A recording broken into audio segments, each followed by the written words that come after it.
Ahí está, hacía recording in progress in English. Bueno, así Adita también después la coloca en la plataforma. Pequeño repaso de la bolilla anterior. Nosotros vimos las distintas vías de quiebra, las distintas vías por las cuales se accede a una quiebra. Habíamos visto que, sin seguir el orden del programa, pero tal vez con un orden medianamente, no sé si lógico, pero sí práctico, tal vez la primera quiebra con la cual nos encontramos muchas veces son las quiebras indirectas, que son las quiebras que surgen como consecuencia de la frustración de un concurso preventivo. Y atento, porque para la clase esta que estamos por abordar, que es la unidad 10, cobra importancia aún una subclasificación que hacemos de las quiebras indirectas. Porque si bien las quiebras indirectas están en el 77, inciso 1, en el cual hay algunos artículos que no van, sí hay que hacer una distinción que ustedes ya pueden ir tomando nota o después la pueden ir sacando, que es la siguiente. Cuando la frustración del concurso se da por la no obtención de las mayorías, o bien por impugnación de una declaración de existencia de acuerdo, hay un acto procesal importante que es que no se produjo una homologación judicial. Esto nos va a determinar algunas diferencias para la unidad que viene. O sea, son quiebras indirectas, tanto las que no se obtienen las conformidades, consecuentemente no se dicta una sentencia homologatoria, como también se consideran frustraciones, o sea, quiebras indirectas, a aquellas que habiendo obtenido las conformidades y habiendo obtenido una homologación, si hiciéramos una línea de tiempo, ahí tendríamos que poner una rayita, habiendo existido homologación, se puede producir la quiebra por 3 razones más. Porque no se le pagan los honorarios a la sindicatura, el artículo 54, que tiene 90 días desde que se homologó el concurso, o si la primera cuota concordataria se paga antes, es antes de los 90 días, ahí es donde ustedes cobran sus honorarios. Y después hay otras 2 situaciones más de quiebra indirecta, que son la quiebra indirecta por nulidad del concordato, es decir, porque hay una actitud dolosa en el aumento o en un ocultamiento de activos o pasivos. Hay una situación ilícita, severa, grave. Y después también cuando hay incumplimiento del concordato. O sea, distingan por ahora, son todas quiebras indirectas. A pesar de que algunos autores discuten si realmente es directa la pedida de la del 54 o no. Pero bueno, no entremos en esa distinción. Distingamos todo lo que son quiebras indirectas por no obtención de conformidades, es decir, cuando no se produjo la homologación del concordato, a otras quiebras indirectas, que también son calificadas como indirectas, pero que son producto de una nulidad de un concordato, que también tiene un fundamento ilícito, y el incumplimiento del concordato. Dejemos de lado por ahora el incumplimiento de los honorarios, que es el artículo 54. Quédense con esa distinción. En definitiva, la quiebra indirecta, ¿no es cierto?, es aquella que se produce por frustración de un concurso preventivo. Luego tenemos las quiebras directas. En las quiebras directas está la voluntaria y está la forzosa. La voluntaria es muy poco común. Es aquella que la pide el propio deudor. Es decir, hay muy pocas razones por las cuales un sujeto iría directamente a la quiebra teniendo la posibilidad de un concurso preventivo. Bueno, no importa, eso será cuestión de estrategia de cada uno, pero lo cierto es que hay una quiebra directa pedida por el deudor. En ese caso, cumple con los requisitos que puede del artículo 11 y con los que no puede, el juez lo intimará después en la sentencia de apertura el cumplimiento, pero si no lo cumple, no pasa nada, digamos. Puede generarse como una presunción o un concepto de lo que es este sujeto fallido, pero como ya no hay calificación de conducta, ¿no es cierto? En la 19.551 había una calificación de conducta y eso tenía implicancias. Ahora es como medio irrelevante si el deudor termina cumpliendo o no termina cumpliendo con los requisitos del artículo 11 para la apertura de la quiebra. Ese es un procedimiento, un trámite que se da entre el deudor y el juez, no hay contraparte ahí, es un datito importante. Luego tenemos, ahora sí, la quiebra directa, y ahora fíjense que la bolilla 10, ¿no es cierto?, es toda de quiebra directa.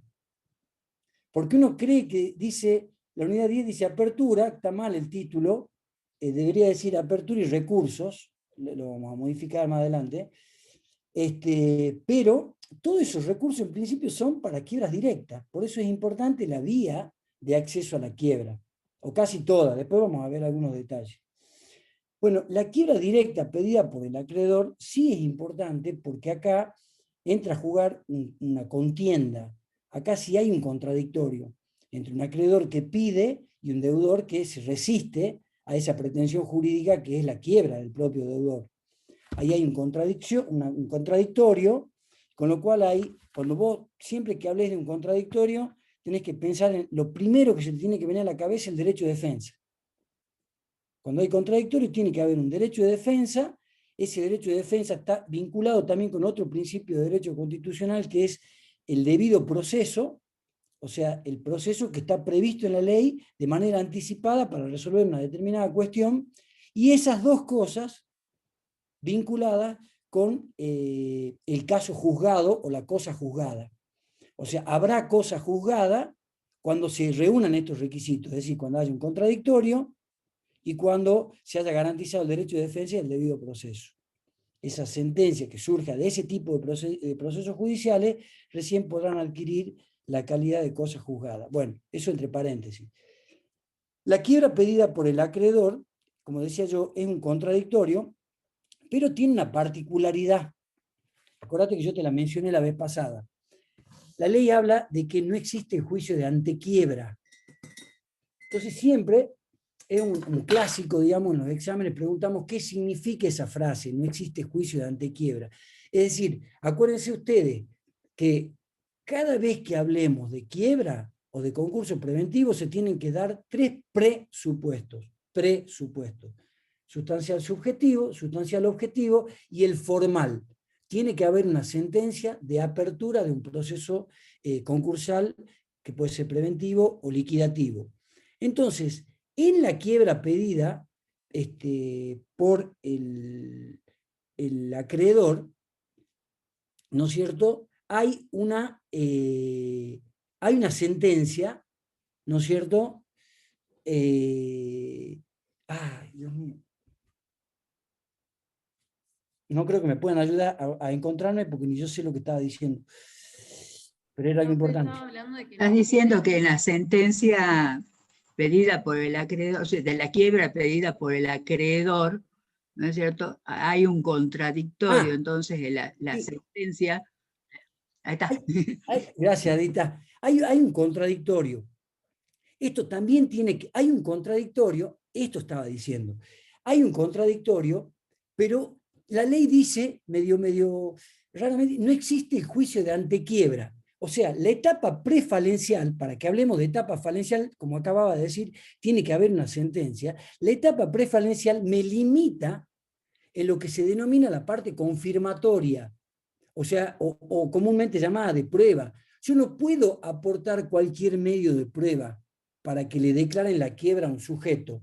La prueba que está en juego, la única prueba que puede evaluar un juez cuando un acreedor le pide la quiebra a un deudor, si bien hay un contradictorio, hay una limitación en los medios probatorios, en los medios confirmatorios, que se restringe sola y exclusivamente a prueba documental. Más allá de que el juez tiene la posibilidad de ese famoso instituto de medidas de mejor proveer, en el cual él puede recabar algún medio de prueba que estime necesario para su convencimiento de lo que tiene que dictar. Pero más allá de eso, que está fuera del ámbito de la contradicción, en el acreedor hay contradicción, pero no existe juicio de antequiebra. O sea, la etapa prefalencial es puramente documental. ¿Por qué tiene que ver esto?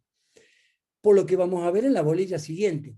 en la bolilla siguiente vamos a ver que si bien no hay apelación, y esto es discutible, no es apelable la sentencia de apertura, la sentencia de quiebra, sí es susceptible de un recurso de reposición. Ya lo vamos a ver ahora de qué se trata, pero por ahora quédense con esta idea. En la quiebra directa hay un contradictorio, pero hay una limitación de medios probatorios que la ley pone en cabeza de ambas partes, acreedor y deudor, para que el juez resuelva si hay quiebra o no. Es decir, si hay un crédito exigible, y si además el deudor es sujeto concursable y está en cesación de pagos. ¿No es cierto? Bueno, todas esas tres cosas las tiene que tener acreditado el juez por medios documentales. No existe juicio de antequiebra, o sea, no hay apertura de la causa prueba. Yo sé que es un concepto que para ustedes no es muy familiar, pero por ahora quédense con esta idea. Y punto. O sea que una vez que el juez resuelve que se dan los requisitos para la apertura de la quiebra, en el caso de quiebra pedida por el acreedor, le decreta la quiebra y es otra vía de acceso a la quiebra. Finalmente, teníamos los casos de quiebra dependiente. Y acá me quedé un poquito con las ganas, tampoco lo voy a profundizar ahora, pero lo hemos pasado muy por arriba. Hay dos situaciones que hay que distinguir. La extensión de quiebra por el tipo social o por la responsabilidad que asume el socio. El socio asume, si el socio es ilimitadamente responsable, dictada la quiebra del principal, en el cual hay un socio con responsabilidad ilimitada, se decreta automáticamente la quiebra, ¿no es cierto?, del socio con responsabilidad ilimitada. ¿Se abre otro expediente? Se abre otro expediente, pero es una quiebra de pleno derecho. O sea, no hay una petición de la sindicatura, no hay petición de acreedores, no hay nada. Hay una simple confirmación por parte del juez, de acuerdo al tipo social, de que hay un caso de un socio con responsabilidad ilimitada al cual le extiende la quiebra. Extender la quiebra significa que le abre la quiebra, le abre otro proceso de quiebra. Y también a los efectos de la bolilla que vamos a ver hoy, tiene importancia este socio ilimitadamente responsable, porque en algunos casos él puede interponer algunos recursos, cosas que otros no. Esa es la primera situación de quiebra dependiente o extensión de quiebra. Algunos le llaman a esta quiebra refleja. La otra situación es la quiebra sanción, en el cual se dan tres situaciones posibles, y al igual que la impugnación del acuerdo preventivo, al igual que la nulidad del acuerdo preventivo, son figuras, acá no sé si Adita me corregirá o no, pero son figuras cuasi delictivas, o sea, están bordeando, se las tiene que analizar como si fueran de derecho penal. O sea que acá hay un factor de imputación subjetivo, acá no hay una responsabilidad objetiva, no sé si ustedes escucharon alguna vez este instituto, pero hay un factor de imputación subjetivo, hay culpa o dolo, en este caso dolo, o sea, el sujeto ha cometido un acto ilícito a sabiendas y con algún beneficio seguramente para él, para que se le extienda la quiebra. Por eso yo lo comparo con los casos de impugnación, que me habla de fraudulento, lo comparo con el caso de nulidad del concordato, que te habla de doloso, y en este caso del 161, en donde hay una actitud, no sé si, o sea, dolosa seguro, y no sé si también de culpa grave, que son las dos variantes que yo te había dado en 1724 del Código Civil el otro día, para que ustedes más o menos le den una mirada. Las tres situaciones que prevé el 161, y con esto termino, digamos, lo que fue la clase pasada, vos tenías socios que actúan en interés personal y en apariencia de la fallida. Acá, si estaríamos en la clase anterior, deberíamos haber leído el artículo, pero lo leamos así rapidito, solamente para marcarte esto nada más. Dice el 161, a toda persona que, bajo la apariencia de la actuación de la fallida, o sea que si vos estás en un caso en donde tenés que analizar si se le extiende o no la quiebra, vos tenés que anotar uno. Primer elemento que vos tiene que quedar demostrado, apariencia de la actuación de la fallida. O sea, al que se le extiende la fallida tiene que actuar como si fuera la fallida. Vos viste que las sociedades, las personas jurídicas actúan por representantes. Si vos estás acostumbrado a tratar con el representante de Coca-Cola, una vez, dos veces, tres veces, cinco veces, a la 10ª vez, ya no sabés si el representante de Coca-Cola además es representante de, no sé, de la Virginia Café. O sea, el tipo actúa en apariencia de la fallida. Segundo Pedro, punto. Pedro, Sí, sí. te agrego una pequeña cosita. Esto viene de la teoría del mandato, o sea, cuando alguien otorga un contrato de mandato para que en representación suya haga algo el mandatario. Y se generaliza de una manera tal esa representación que ha llevado que dentro de la teoría de los daños se considere como imputable al mandante, aunque le haya rescindido, haya caducado o haya revocado el mandato a su representante, si el que actuó lo hizo en una apariencia que hacía suponer que continuaba vigente el mandato, va a responder el mandante y en su caso ya verá cómo hace para que el mandatario lo resarza, pero el tercero, bajo la teoría de la apariencia, el tercero queda desobligado porque no tiene cómo saber si esa relación entre los dos terminó o no terminó. Por eso ustedes van a ver a veces en el diario que dice la empresa tal comunica, hace saber que fulano de tal no pertenece más a esta empresa. Y es una forma de avisar o de comunicar para que ponerse a resguardo de la teoría de la apariencia. Y acá hay una aplicación. Acá tenemos una aplicación clara. Le dice bajo la apariencia. O sea, alguien que en definitiva no puede saber si ese mandato caducó o no, ya está revocado o no está revocado. Ustedes fíjense que lo que acaba de agregar Adita es de derecho 1. Fíjate cómo todo está relacionado. Es de derecho 1. Entonces, vuelvo sobre la idea esta sistémica, que todo está vinculado con todo, mucho más el derecho. Si ustedes algún día quieren estudiar en serio, o sea, con profundidad, no a nivel grado, sino a nivel posgrado, esta materia, la tienen que estudiar siempre desde la óptica del derecho privado. Porque esto que acaba de marcar Adita es un puntito de un articulito, de un instituto, bla, bla, bla, bla, bla. Bueno, sigamos. Apariencia de la actuación de la fallida. Ha efectuado acto en interés personal. O sea, el tipo tenía interés personal en realizar un acto. Hay que demostrar que tenía interés personal, ¿no? Acá hay otro elemento más de este inciso 1 del artículo 161. Dispuesto de los bienes. O sea, tiene que hacer un acto de disposición. No puede hacer cualquier acto. Tiene que, además de los dos primeros, todos se suman. Tiene que hacer un acto de disposición, como si fueran propios. Esto tiene que ver, está interrelacionado con la actuación, con la apariencia de actuación en la fallida.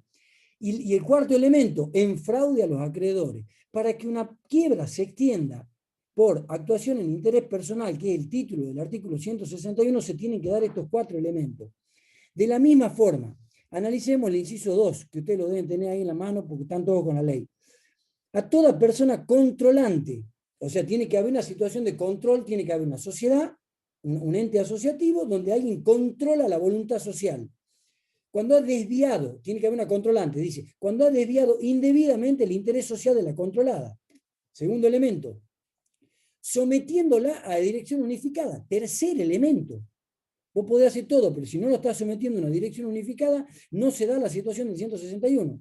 Y en interés de la controlante del grupo económico. Luego vendrá la discusión si el control es interno, si el control es externo, si el control es societario, etcétera, etcétera, que eso es otra discusión. Pero ahí también se dan 4 elementos. En cambio, en el último, el inciso 3 del 161, a toda persona respecto de la cual existe confusión patrimonial inescindible. Es indispensable que ustedes entiendan el concepto de confusión patrimonial inescindible, que es un concepto, si se quiere, no muy claro, pero que en cualquier caso implica una promiscuidad de la contabilidad. Por eso es que yo siempre les pido, cuando nos toca tomar exámenes orales, siempre me quedo en ese inciso. Porque si vos no te sabés todos los otros, bueno, está bien. Más o menos que no te sepas todos los elementos que componen, está hablando de un examen oral final. porque después va y lo lee. Pero tenés que entender qué es la confusión patrimonial inescindible porque vos sos contador.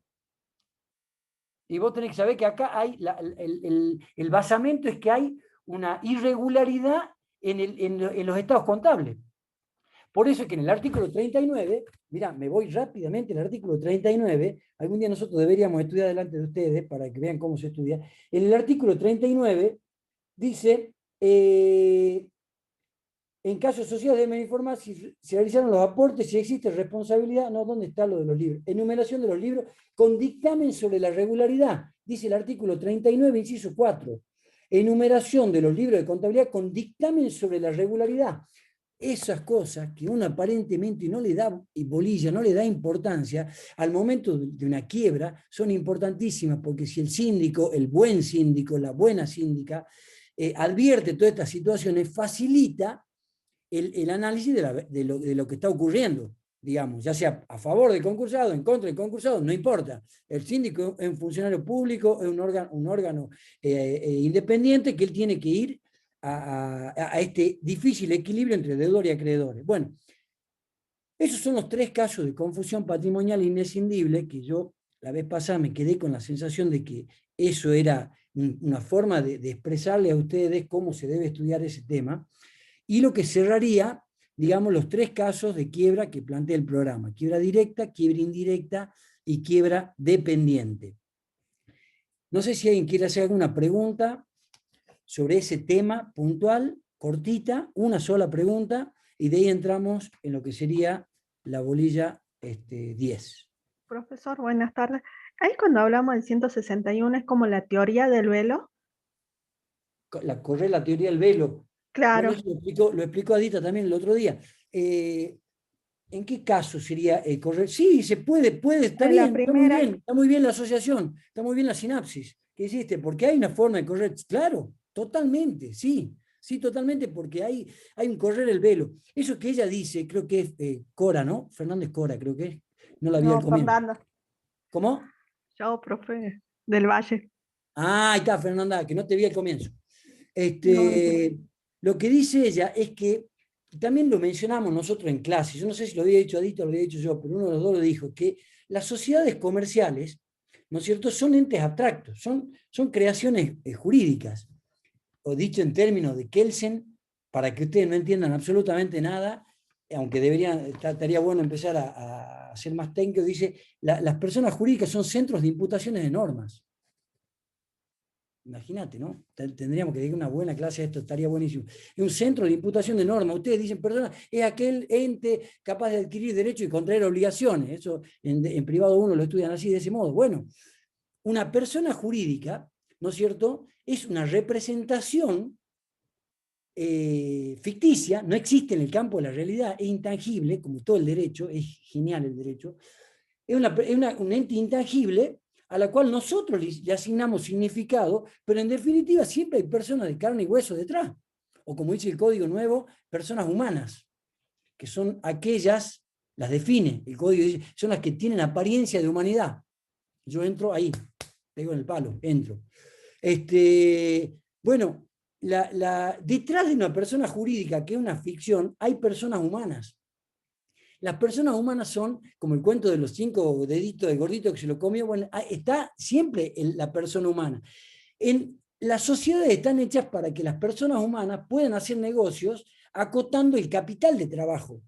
Yo arriesgo 10 millones de dólares a este negocio, arriesgo 5 millones de dólares a este negocio, arriesgo 2 millones de dólares a este negocio. Me va mal, pierdo los 10, pierdo los 5 o pierdo los 2, pero no pierdo todo mi patrimonio. Ese es el concepto, ese es lo que está debajo, digamos, como política legislativa, el que inventó la sociedad, que es un genio. Bueno, pero siempre detrás de la sociedad hay un pícaro que se puede aprovechar de la vestimenta jurídica. Siempre da la posibilidad de que se pueda aprovechar de la vestimenta jurídica. Entonces, en algunos casos, se corre el velo y se ve quién está detrás de la sociedad. Y perfectamente lo que dijo Fernanda del Valle, es un caso típico en el cual hay que correr el velo, porque al correr el velo se le imputa una responsabilidad al sujeto que estaba detrás de este. Está muy bien la observación que hizo. Sí, porque ya dice bajo la apariencia de la situación de la fallida. Por eso ahí lo relaciono, profe. Bien, muy bien, me encanta. Listo. Pasamos de tema, ¿verdad? Pasamos de tema. También sería bueno recordar, porque a veces es como que no está tan claro. La persona jurídica, ¿no es cierto? También, bueno, en estos casos son sociedades, muy del artículo. Lo que ocurre es que los socios, entre los socios hay un contrato. O sea, entre ellos están vinculados con un contrato. La persona jurídica existe solo respecto a terceros. O sea, nada más que para la aptitud de contraer derechos y obligaciones respecto a terceros. Entre ellos es un contrato. O sea, nunca nos olvidemos de eso, porque como muy importante entender que a ellos los obliga el contrato social, pero ese contrato social los convierte en una persona jurídica diferente frente a terceros. En Alemania les dicen patrimonios de afectación, que por ahí sería más fácil, es decir, yo separo un poco de mi patrimonio y lo pongo para este negocio, otra parte de mi patrimonio lo pongo en este otro negocio, y no tendríamos que hacer tanta entelequia para entenderlo, pero mientras estemos como tenemos nuestro derecho, entre los socios es un contrato, los vincula el contrato social. Y entre ellos se pueden reclamar o no, uno cumplir las obligaciones del otro, uno integra, el otro no integra, no sé, entre ellos hay un contrato. Ahora, respecto a terceros, es esa persona jurídica con un capital o un patrimonio limitado. Entonces, cuando se corre el velo, obviamente vemos el patrimonio de los que lo integran, no nos interesa qué es lo que acordaron entre ellos, porque ahora hay que responder frente a los terceros. Frente a los terceros está la persona jurídica. Hacemos muy buena sociedad, Dita, ¿no? Los chicos afirman, así yo veo. Deberíamos dar una clase de posgrado nosotros dos, bueno, juntos. Porque hemos estado en la maestría, estamos los dos, pero no hemos estado juntos. Deberíamos. Bueno, seguimos con la clase. Mejor dicho, iniciamos la clase. Entonces ahora, como cuando yo le pregunto a usted qué crítica nos hacían a las clases teóricas, ustedes me dijeron que vaya más despacio. Estoy yendo más despacio. Y también nos pidieron que hagamos filminas. Yo siempre fui enemigo de las filminas, pero ahora le estoy encontrando el gustito a las filminas. Vamos a ver si no me voy a compartir toda mi pantalla, espero que no vean nada desagradable. Nada que no, ahí está, muy bien. No pasó nada. Epa, vamos a la primera. Mirá ese fondo que metí, ¿no? Se ve entero, ¿no es cierto? La filmina. Solo diapositiva. Y acá yo debería ponerme chiquitito. Ahí está, me pongo chiquito. Bueno, yo no los veo a ustedes sí me ven a mí. Clase de unidad 10, apertura y recursos. Como el papel ameritaba, le pusimos esa letra en la ciudad de Salta a los 31 días del mes de mayo de 2021, todavía pandémico. Viste que lo que hacen Filmina leen. Bueno, nosotros vamos a tratar de no leerla si es que entendemos cómo la paso de una Filmina a otra. Ahí está. Bueno. Solo diapositiva. Listo. Bueno, una vez que nosotros definimos las tres situaciones de quiebra, ¿no es cierto? La quiebra directa, indirecta y la quiebra dependiente, la extensión de la quiebra, nos surge una primera pregunta y ahí nomás se nos dispararon por lo menos dos problemas. Hablo de dos, hay muchos problemas, pero dos problemas que normalmente creo que o por lo menos no siento que se los aborde de frente mar, digamos. La primera pregunta es, ¿para qué sirve determinar si la quiebra fue dictada como indirecta, directa o dependiente? Ya dijimos cuáles son los sistemas, cuál es la vía, más o menos dijimos cuáles son los trámites procesales que requiere uno u otro, algunas dificultades, bla, bla, pero ¿para qué sirve saber si una quiebra es dependiente, no dependiente, directa o indirecta? Bueno, porque se presentan dos problemas. El problema de la determinación del pasivo falencial. Dependiendo de qué tipo de quiebra, se va a determinar el pasivo falencial. O sea, ustedes saben que en el concurso preventivo, no puedo no verlo, me cuesta un montón no verlo, pero bueno, en el concurso preventivo, ¿no es cierto?, sabíamos que se abre el concurso preventivo y hay una etapa de determinación del pasivo, es la verificación tempestiva, el tipo que no entra por verificación tempestiva, entra por verificación tardía, continuación del proceso, incidente de revisión y de pronto pago. Bueno, aquí en la quiebra, si hay una quiebra indirecta, ya hubo un proceso verificatorio, hay algo ahí. Si hay una quiebra directa, no hubo proceso verificatorio, con lo cual, por sentido común, uno podría decir, bueno, la quiebra directa abre un periodo informativo, porque la ley no es muy clara.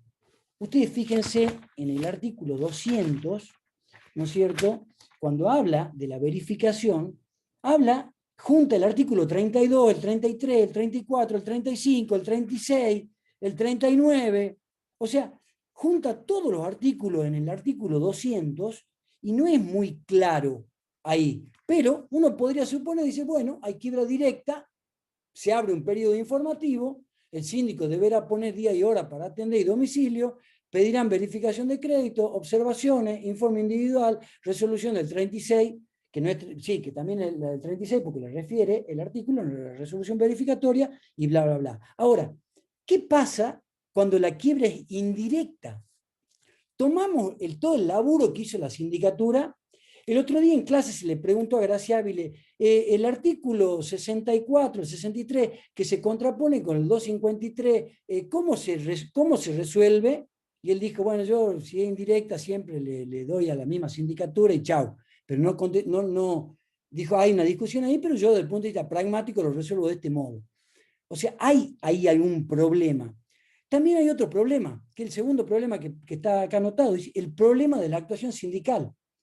Entonces acá viene, actúa la misma sindicatura, actúa una sindicatura nueva, hay que designar un nuevo síndico o no, la ley no es muy clara respecto de eso. Si es quiebra directa, no habría ninguna duda, o sea, hay una sindicatura, porque no, incluso acuérdense, o no sé si lo saben todavía, cuando estudien la parte de sindicatura y algunos detalles de las acordadas que hay dando vueltas respecto de la designación de los contadores como síndicos, hay una nómina de contadores públicos nacionales, ¿no es cierto?, en cada uno de los juzgados de quiebra. Nos circunscribamos a Salta Distrito Centro.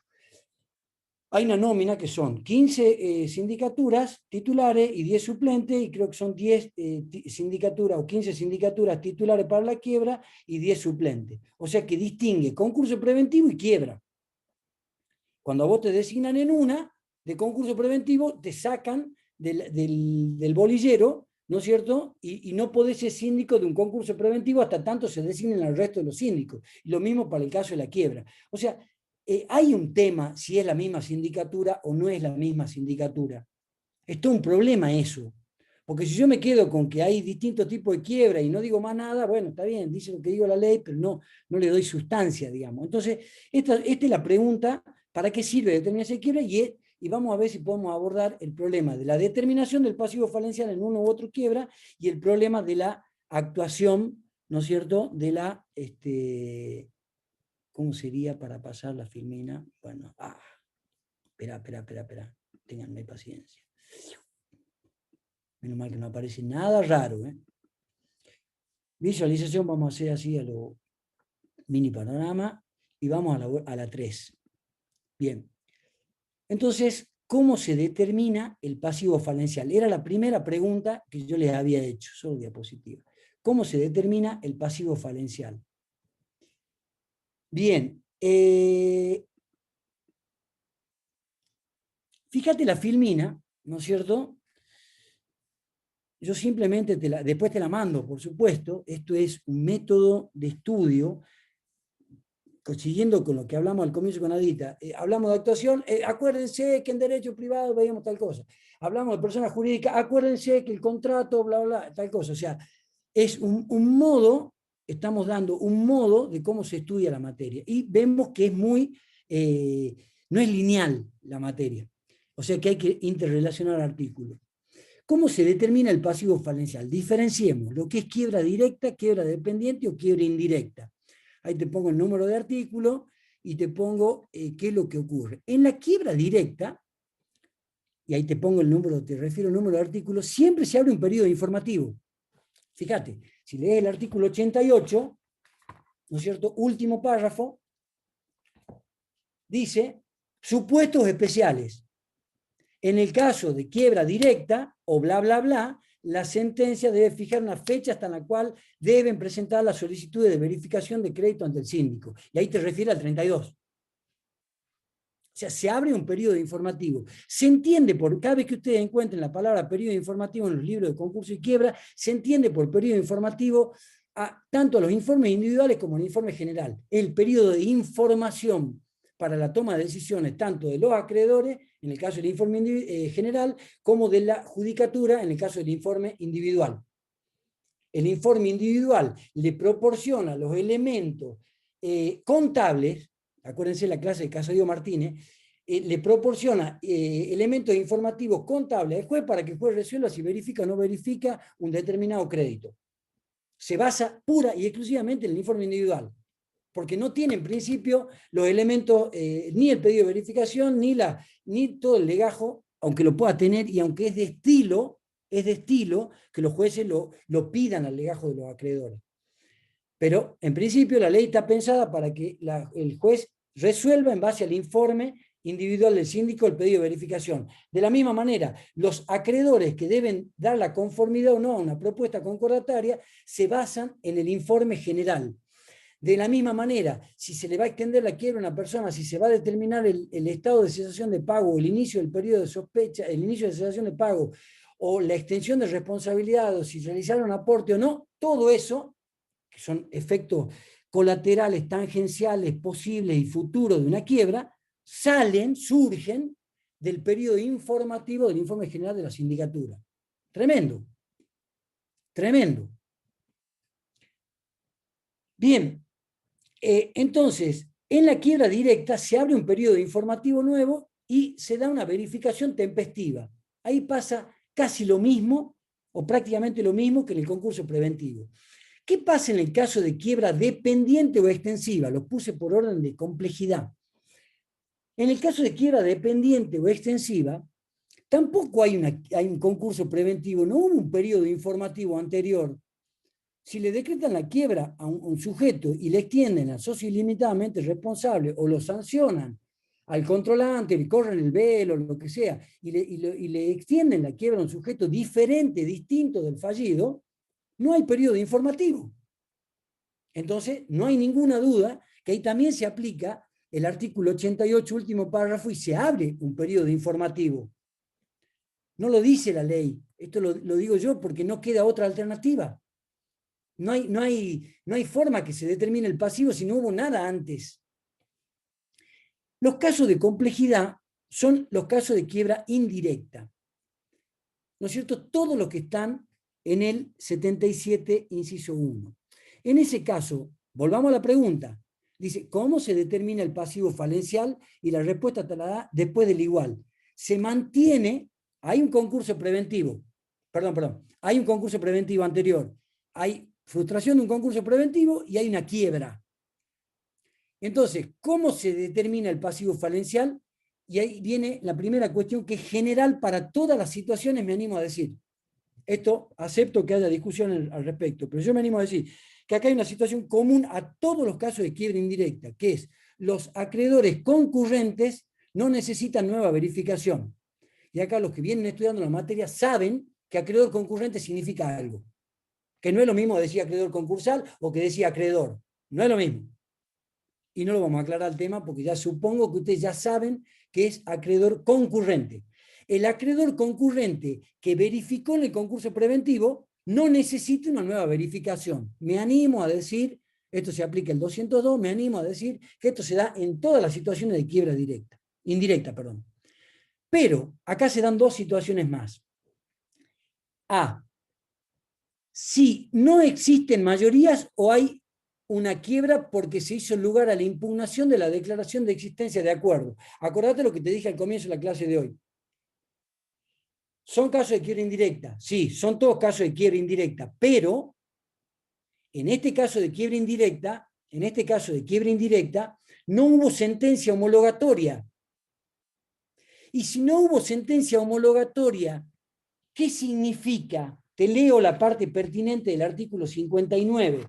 Dice, una vez homologado el acuerdo, y bla, bla, bla, el juez debe declarar finalizado el concurso, dando por concluida la intervención de la sindicatura, ¿verdad? Bien.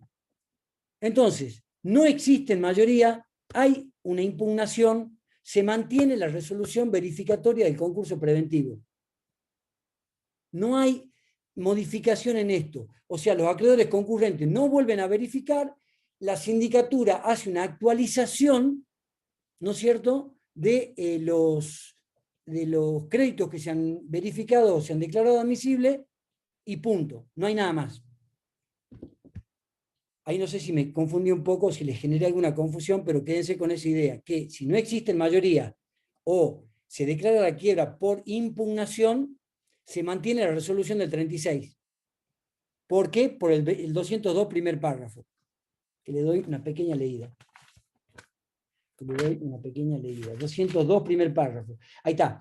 Dice, el título es quiebra indirecta. En los casos de quiebra declarada por aplicación del 81 inciso 1, en realidad quiere decir 77 inciso 1, el 81 de la ley anterior, los acreedores posteriores, y acá viene otro problemita, los acreedores posteriores pueden requerir verificación incidental. Los acreedores que hubieran obtenido verificación de crédito en el concurso preventivo no tienen necesidad de verificar nuevamente, y el síndico procede a recalcular los créditos.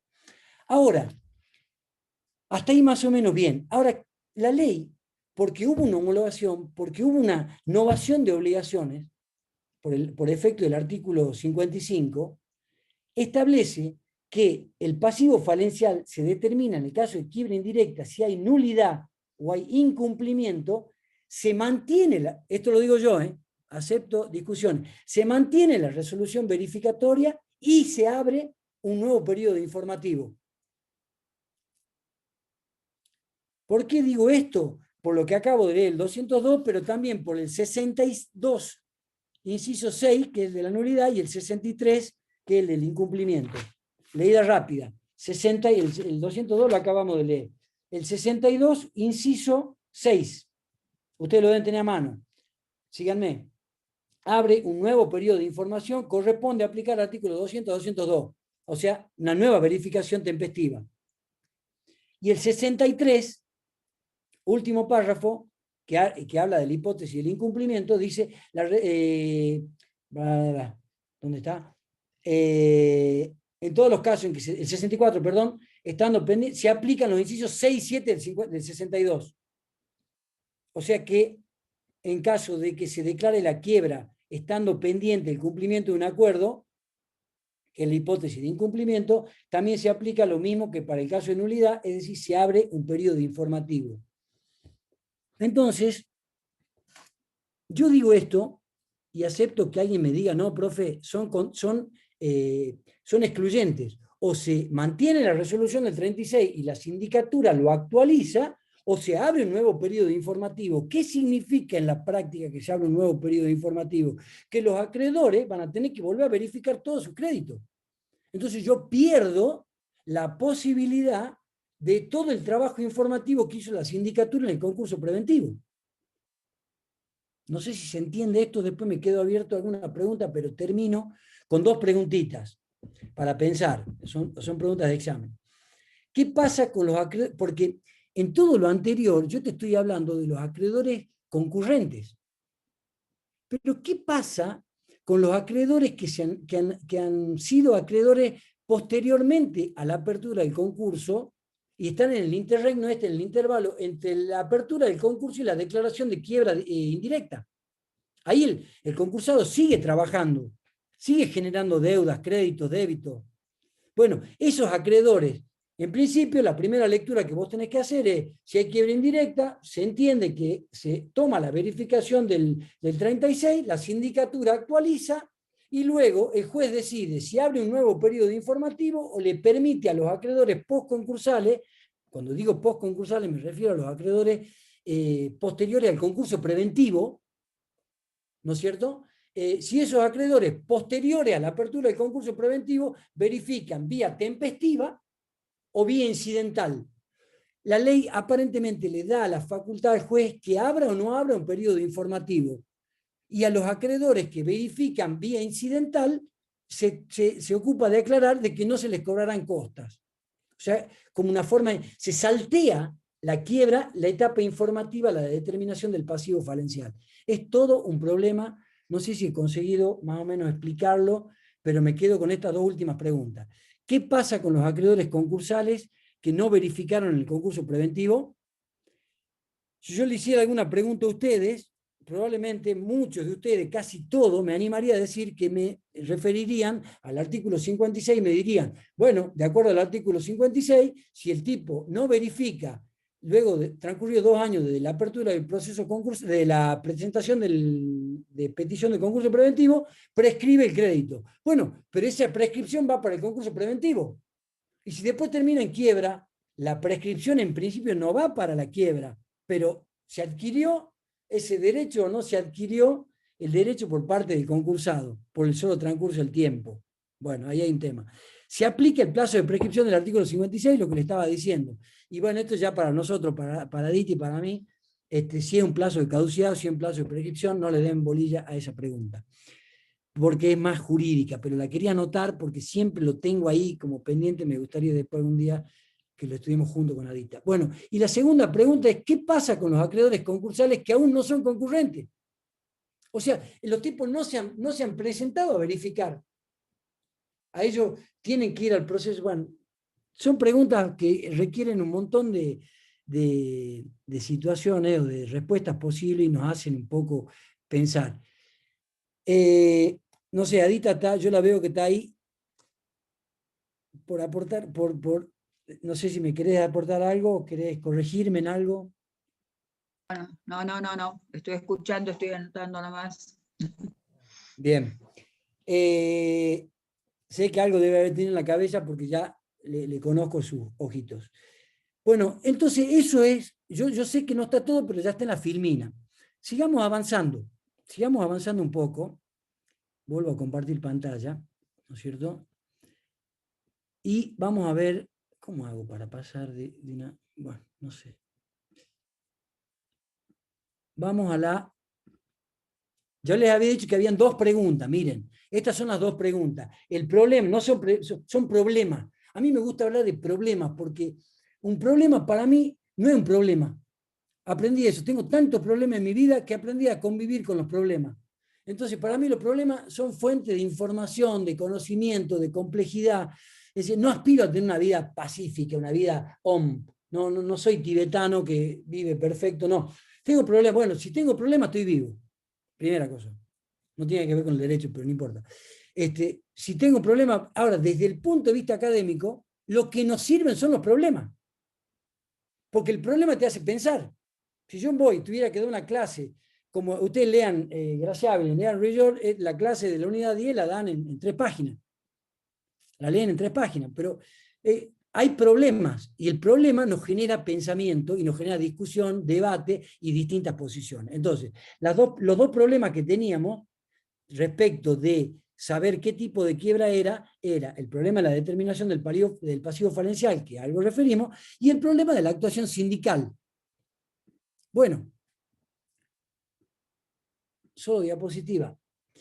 ¿Se designa o no se designa una nueva sindicatura? ¿Sí o no? En el caso de la quiebra directa, no hay ningún problema. 88, inciso 11, dice nueva sindicatura. No podría ser de otro modo, porque no hay concurso anterior. No hay concurso anterior, no podría ser de otro modo, hay una sindicatura. Ni siquiera es nueva, está mal acá. Porque no es nueva sindicatura, es sindicatura. Porque no hay un proceso concursal anterior. Entonces hay una sindicatura que se designa, se hace un sorteo con el listadito de los síndicos que están en el listado de quiebra. Ahí los juzgados establecen dos listados, uno el listado para concurso preventivo y otro el listado para quiebra. Y a su vez dentro de cada uno de ellos es sindicaturas clase A, sindicaturas clase B, que son los concursos que tienen una envergadura pequeña y una envergadura grande. No tiene que ver con el pequeño y gran concurso, tiene que ver con lo que el juez justiprecie o entienda que es mejor para ese concurso. Si el concurso lo ve con determinada complejidad, le meterá un síndico clase A. Entonces, algunos juzgados identifican pequeño concurso, síndico clase B, gran concurso, que el resto, síndico clase A. Bueno, sindicatura nueva. Quiebra dependiente. Si yo me guiaba por lo que era pasivo, iba a repetir lo mismo. ¿Nueva sindicatura? No. No. Porque hay una... Es más, acordate que uno de los sujetos que puede pedir la quiebra dependiente es la sindicatura concursal. Que acá ese es rarísimo, porque la sindicatura es parte, bueno, es todo un lío. No vamos a entrar en ese tema, pero es la misma sindicatura. ¿Por qué? Por aplicación del 166. Entonces, como hoy estoy lector, vamos al 166. Dice, al detectar la extensión, el juez debe coordinar los procedimientos. Y acá dice, segundo párrafo del 166, el síndico ya designado interviene en los concursos de las personas alcanzadas por la extensión. Y después te mete, pero, te pongo ahí en la filmina, posibilidad de sindicatura plural. Te refiere al 253 último párrafo. El 253 último párrafo se aplica a cualquier concurso, en cualquier situación, concurso quiebra, concurso preventivo quiebra, en donde el juez advierta que la cosa se complejizó o que la sindicatura actuante no le dan los tiempos, no le da la infraestructura para hacer frente a lo que es ese concurso o esos concursos. Entonces, misma sindicatura, ¿no es cierto? Pero con la posibilidad de que te metan una sindicatura plural, que es un tema bastante lindo, el tema de sindicatura plural. Doy un solo ejemplo.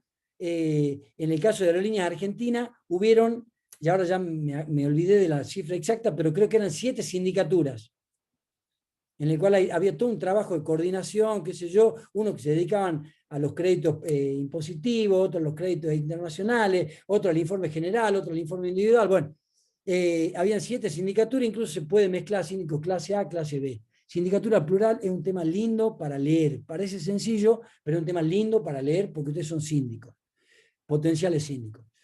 Bueno, o sea que hasta ahí no hay tanta complicación. La complicación, como siempre, nos la da la quiebra indirecta.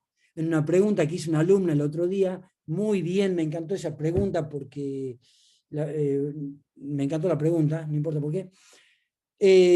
Quiebra indirecta, distintas situaciones. Y ahí vos fíjate que yo te divido. Para el caso de la determinación del pasivo, la quiebra indirecta te la divido. Incumplimiento y nulidades por un lado y el resto de las quiebras indirectas por el otro.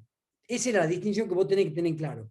Para la definición, si hay nueva sindicatura o no, tenés que definir por incumplimiento, si la quiebra se da por incumplimiento o por el resto de los casos. Si se da por incumplimiento, hay lo que se denomina, y acá vamos a hacer otro pequeño juego de relación, hay lo que se denomina normas antagónicas, que es lo que le planteó a la alumna, creo que era Mechaca, no me acuerdo bien. Se da el caso de normas antagónicas. ¿Por qué? Porque el artículo 64, está bueno esto de la filmina, che, me está gustando. Porque el artículo 64 dice, quiebra pendiente de cumplimiento de acuerdo, termina diciendo es competente el juez que intervino en el concurso preventivo y actúa el mismo síndico. ¿No es cierto? Pero si me voy al 253, inciso 7, 253, inciso 7, dice, el síndico designado en un concurso preventivo, dice, el síndico designado en un concurso preventivo actúa en la quiebra que se decrete como consecuencia de la frustración del concurso. Hasta ahí estamos igual, pero no en la que se decrete como consecuencia del incumplimiento de un acuerdo preventivo. O sea, dice exactamente lo opuesto al artículo 64. No pretendemos deshojar esta margarita, pero acá me lleva a esta otra pregunta que está dentro de esa misma categoría. ¿Cómo resuelve el derecho las normas antagónicas? ¿Ustedes creen que en derecho no hay normas antagónicas que dicen si llueve te doy un premio, si llueve te castigo? Decís, no, pero si hace un ratito dijiste que si llovía me daba un premio, ahora decís que si llueve me castigo. Y ahí hay todo un sistema, que si la norma es especial, si es posterior en el tiempo, hay todo un sistema. Pero en este caso, no es muy común, pero se da muchas veces, ¿no es cierto? La norma antagónica se da dentro de una misma ley. Con lo cual no hay ley especial mata ley general, billetera mata galán, no decir otra cosa. Bueno, ley especial mata ley general, ley posterior mata ley anterior, que son dos reglas básicas que tienen los jueces cuando hay una contradicción de normas. Acá hay normas que están en un mismo plano constitucional, de la pirámide constitucional. Y está, en derecho romano, los jueces podían no resolver, y tal, lo puse en romano para hacerme el exquisito, ¿no es cierto? No sé una pepa de ¿cómo se dice ni el idioma? Mira vos. Bueno, griego, ¿cuál es el otro? De latín. De latín. Bueno, no sé ni el nombre, imagínate. Pero bueno, queda como que sé bastante, porque después las palabras se las lleva el viento y va a quedar esta filmina así para la posteridad, porque además está en pergamino viejo. Non liquet, no sé tampoco cómo se pronuncia, que dice, el juez romano podía no juzgar, porque decía, no lo veo claro. Y el artículo 15 del Código Civil decía algo así como que el juez, o sea, contraponiéndose a no lo veo claro, ahora ya desde hace mucho tiempo el juez tiene que resolver. Porque la función más importante en este mundo de un juez es que resuelva los conflictos. Bien, mal, más o menos. Bueno, Adita me dirá, no, siempre lo tiene que resolver en base a la justicia, la equidad. Bueno, está bien, eso es lo ideal. Pero la verdad es que lo tiene que resolver. Porque no podemos estar toda la vida, es lo que yo le trataba de explicar, que Adita también siempre me joroba, a una ex mujer mía, no podemos estar toda la vida con los problemas abiertos. En algún momento hay que resolverlo. Bueno, listo, está bien. No lo hice. Siempre hay que negarse. Bueno, el juez, ¿no es cierto?, podía negarse a resolver. Desde hace mucho tiempo, ya todos los códigos medianamente modernos lo obligan al juez a resolver. Entonces el artículo 15 del Código anterior, del Código Civil, decía que los jueces están obligados a resolver del modo que puedan. Y hoy los artículos, lo mencioné porque ahí es donde se abre el problema, lo decía bien claro, no lo tengo ahora al 15 en este momento, pero sí están en los artículos 2 y 3 del Código, que me voy a permitir leer. Son cortitos, perdón que soy un chancho. Estamos estudiando. Cuando uno estudia, coquea, toma mate y otras cosas más. Bueno, artículo 2 del Código Civil. Dice, la ley debe, o sea, te dan pautas, yo he criticado muchísimo esto, pero no importa, te dan pautas de interpretación de la ley. Porque la pregunta que nos estamos formulando es, de acuerdo a la Filmina, ¿cómo resuelve el derecho las normas antagónicas? ¿No? Para después darte una respuesta de derecho concursal. Pero primero vamos a filosofía del derecho.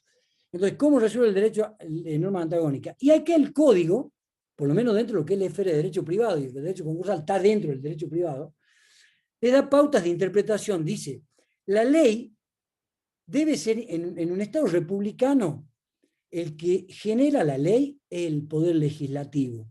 El poder ejecutivo la promulga, o sea que interviene de algún modo, porque además tiene el derecho de veto, y el poder judicial, al momento de interpretar el derecho y construir y generar una norma jurídica individual, debiera, lo pongo así en condicional, debiera ajustarse a lo que dice la ley. O sea, el que marca la regla de juego es el legislador, ¿no?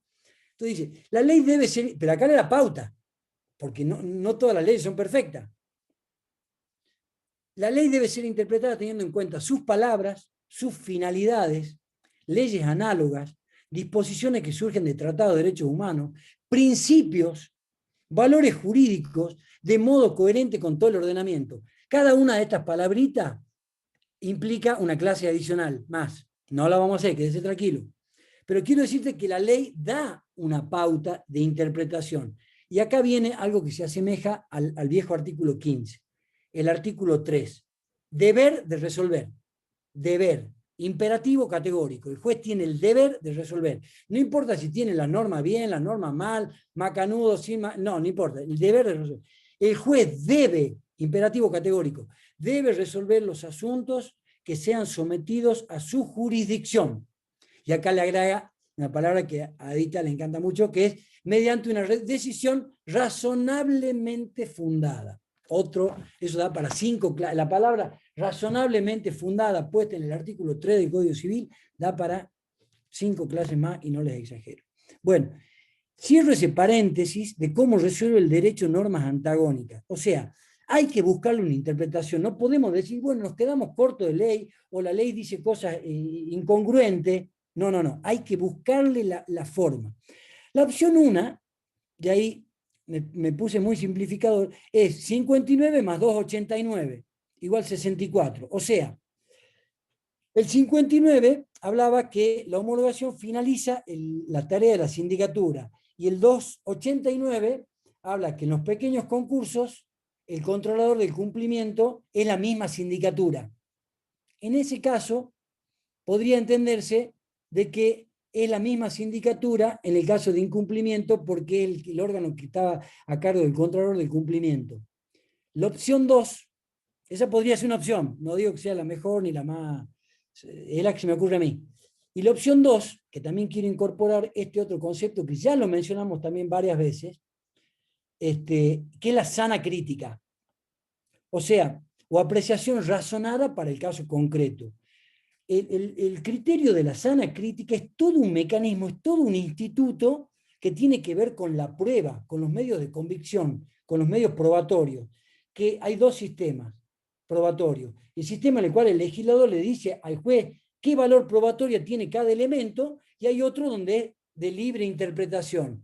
Libre no significa que el juez pueda hacer lo que quiera, sino es razonada. Acuérdense del artículo 3 del Código Civil, y ahí dice, de acuerdo a la sana crítica, la experiencia y al caso concreto. Entonces tendrá que evaluar en el caso concreto si corresponde una nueva sindicatura o no corresponde una nueva sindicatura. O sea, ahí en la opción 2 le estoy tirando todo el balurdo, digamos, al juez para que lo resuelva de acuerdo al caso concreto. Bueno, todo este embrollo, que no sé si se entendió algo, ¿no es cierto?, que en caso de incumplimiento, la ley habla de 2 situaciones distintas, que hay misma sindicatura y que hay nueva sindicatura, y ahí les pusimos algún modo de solución. Para el resto de los casos, no hay ninguna discusión. Para el resto de los casos es 77,1, que son todos los casos que quieren indirecta, menos el 63, o no 63, que es incumplimiento, que está ahí arriba, y es caso misma sindicatura, o sea, el 253, inciso 7. ¿Cómo la ven? ¿Están todos dormidos o no? Fernández Alba, está dormida, Fernández Alba, no. ¿Está dormida o no? ¿No? Júrelo por Dios, a ver.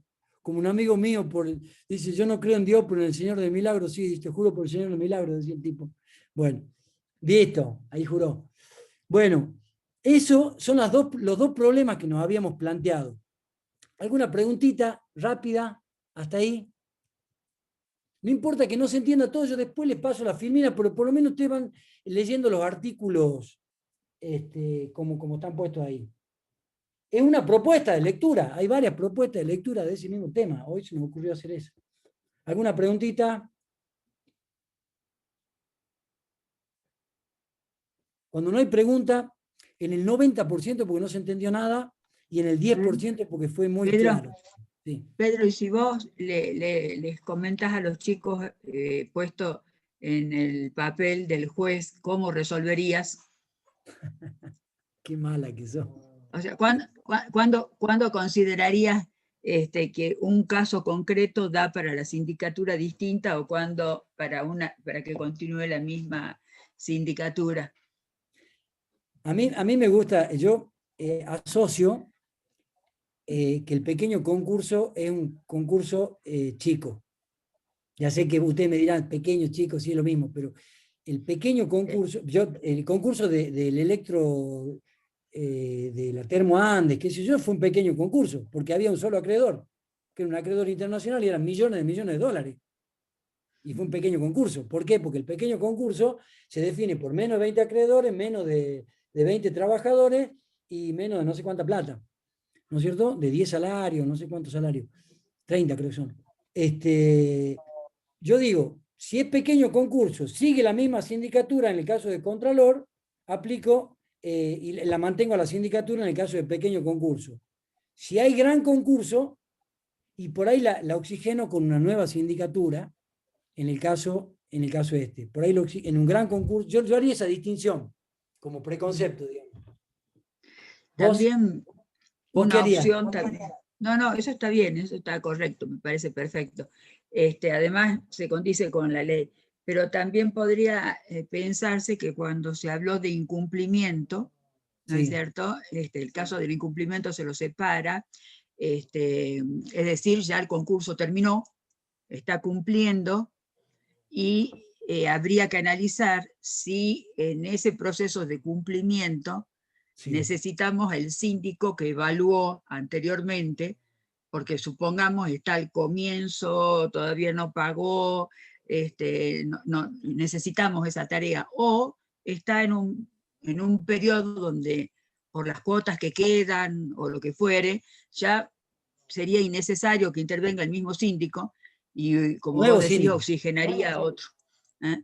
Sería, Entonces, por ahí, por el periodo del incumplimiento, es decir, no es lo mismo al comienzo, cuando recién está iniciándose el periodo de cumplimiento del contrato, que ya cuando está en trámite quedan pocas cuotas, porque por algo a este supuesto se le da se habla del proceso de informativo, que se habla en proceso informativo, porque ya se novaron, ¿no es cierto?, las deudas, y al novarse, a algunos se les pagó unas cuotas y a otros menos, y bueno, presentate y decinos cuánto nos pagaste. Si es que eso, por ejemplo, pudiera traer complicación, a lo mejor es bueno tener el mismo síndico, porque es el que va a saber qué cuotas se han pagado, cuánto es lo que se debe. Yo creo que el principio general para mí sería el mismo síndico, el ahí principio está. general.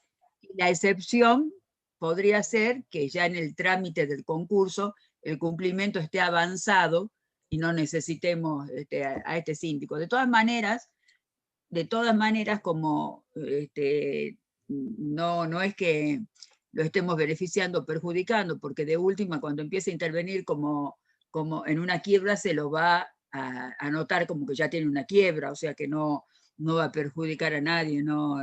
En la distribución equitativa, digamos, ¿no? Primero fue concurso, ahora es quiebra, y se lo va a incluir en el listado. O sea que habría que analizar el caso concreto con la especialidad que tenga el caso concreto. Siempre los chicos, para mí, va el mismo síndico de los pequeños concursos. No sé que me Pero hiciste, puede haber casos donde ya se está por terminar y qué es lo que va a pasar, y que va a haber nuevos acreedores postconcursales. Entonces, en un proceso lleno de acreedores postconcursales y con una pequeña parte de incumplimiento de las cuotas del concurso, amerita un nuevo síndico. no sé que En me alguno que hiciste está... pensar, cuando me hiciste la pregunta, la verdad que pero cuando vos empezaste a hablar, me puse a pensar, ¿sabes dónde creo que puede estar el kit de la cuestión? Estoy pensando en voz alta, ¿no? En que la sindicatura pierde imparcialidad. Porque si la sindicatura es el órgano de contralor de cumplimiento y ella es la que te pide la quiebra, ¿no es cierto? Por incumplimiento, porque uno de los... Y tenés que designar un nuevo síndico, porque el tipo ya no es más un... Ahí está la discusión que tenemos vos y yo, si es Si órgano, lo si es... pide porque no le pagaron los honorarios, Y mira listo, vos, si la pide porque no le pagaron los honorarios, con más razón todavía. listo. O sea que ahí puede haber una beta de análisis de decir, bueno, si, O si es si el tipo acreedor, perdió o si es acreedor de los honorarios que no le pagaron. claro, si perdió Lo la puede pedir porque no le imparcialidad, creo que pagaron. no puede ser la misma sindicatura. Ahí sí ya me monto Claro, un poco más firme, digamos, claro, en eso. Está genial. claro. Bueno, Hay esto muchas es aristas para ver el pensamiento caso concreto. en tiempo real. Bueno, volvamos entonces y ya vamos terminando. Volvamos y vamos terminando. Ah, no, que vamos terminando, si no empecé. Espera, yo estoy. Vamos a. Teóricamente, acá la filmina distractiva, ¿viste? porque recién empezamos la clase, teóricamente. Todo lo anterior era una introducción a la clase. Entonces la filmina distractiva, tipo que te ponen cualquier barbaridad, bueno, yo puse esto porque es lo que me da mi programa. Entonces le inventamos cómo se cocinan los recursos contra la sentencia de quiebra. Malísima la pregunta, pero bueno, no importa. Vamos, pongámonos serio de nuevo. Y miren, vamos a ver si en 15 minutos les resolvemos la unidad número 10, que es el objeto de la clase de hoy. Recurso, o sea, la sentencia de quiebra, ya dijimos, una desgracia. La quiebra es una desgracia, por donde la miré es una desgracia. La pedida por el deudor, por el acreedor, por quien sea, es una desgracia. Perfecto, ya sabemos eso. Siempre hay que buscar remedios impugnativos contra una sentencia de quiebra. Porque cuando un juez te decreta la quiebra, es heavy, la situación es heavy. Entonces, acá legislativamente, te quedan dos sistemas en el mundo. Uno que dice, bueno, una sentencia como cualquier otra, anda por las vías recursivas que correspondan. Entonces vos tenés que irte a agarrar el Código Procesal y tenés aclaratoria, reposición, apelación, queja, inconstitucionalidad, queja por inconstitucionalidad denegada, recurso extraordinario, queja por recurso extraordinario denegado, y si no, ya la Corte la haya, que es medio difícil. Bueno, ese sería el íter, digamos, recursivo, ¿verdad? Nuestra ley no se ajusta a ese sistema y tiene un mecanismo de impugnación de la sentencia de quiebra, un mecanismo propio de impugnación. No muy claro, a mi gusto, no muy claro, pero bueno, dice lo siguiente.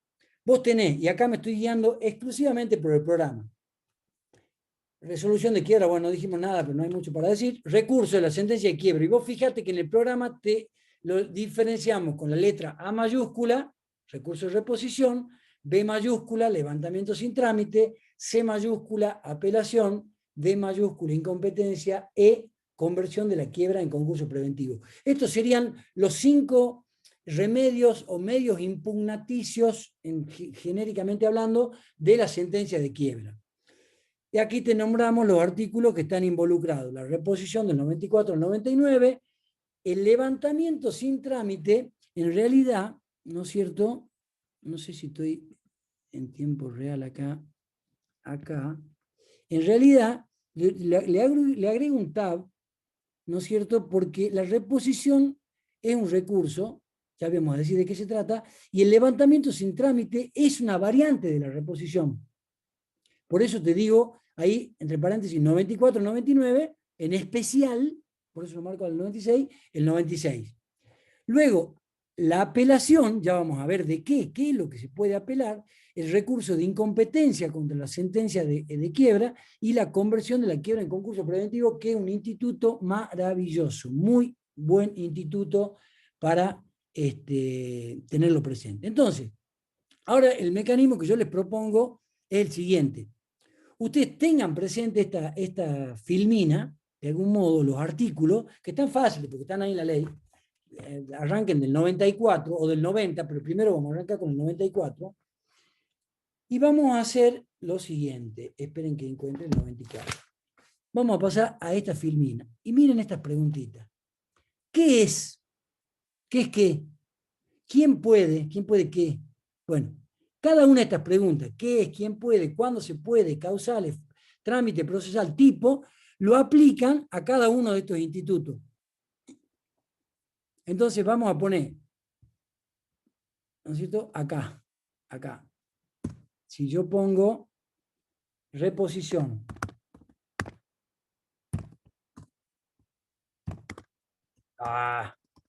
reposición.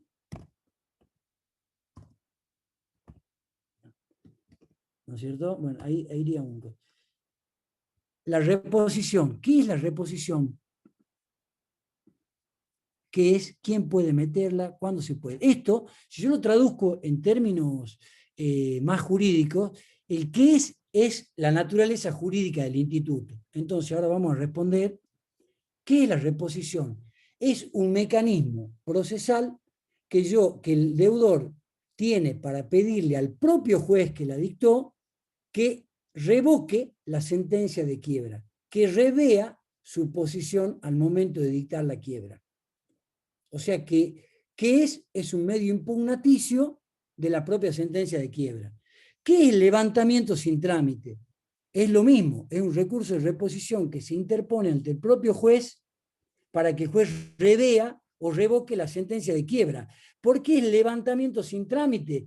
Porque además de las causales que tiene la reposición, que son demostrar que el deudor no es sujeto concursable o no está en estado de cesación de pagos, el levantamiento sin trámite tiene la particularidad de que el deudor entrega, deposita el dinero sobre la cual se basó el juez para decretarle la quiebra.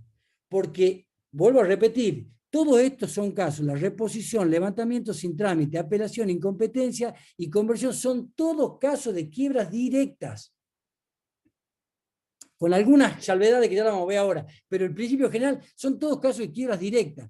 El levantamiento sin trámite, el deudor le decretan la quiebra, pero cuando le decretan la quiebra, interpone una reposición y da el dinero sobre el cual se basó el juez para decir que este estaba insolvente, que es, como mínimo, el monto del crédito exigible del acreedor. Y acá viene de nuevo la discusión, se abre si el estado de cesación de pago es, si era la teoría amplia y no hay un incumplimiento, si el juez, el deudor puede depositar dinero si no está basado en un incumplimiento, el estado de cesación de pago.